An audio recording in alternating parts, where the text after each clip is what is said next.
একটা ঔষধি গাছ তুলে আনছি। এই ঔষধি গাছটা সন্ধানতা দেখা যাবে সিজনে পাওয়া যায়।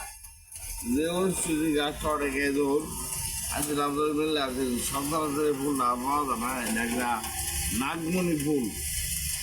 নাগমণি ফুল দেন, এই যে এটা যদি আপনার এক শনি মঙ্গলবারে এক ইঞ্চি কাইটটা কেউ কোমরে ধারণ করতে পারে, কেউ জীবনে তার শক্তি শরীরে কমবো না।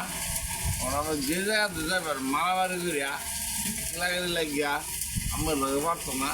আর ফুলটা দেখতে এত কি সুন্দর একটা ফুল, যে সিজনে ধারণ করে চোদ্দ বৈশাখ জ্যৈষ্ঠ মাসে গলায় মরে দেবো, ফাল্গুন মাসে গাছটা মধ্যে কিছু লাগতো না। যে মুতা আছে এই মুতা অনেক জায়গা দেখলাম, কিন্তু এইটা খাওয়ার লাগে না, লাগে না।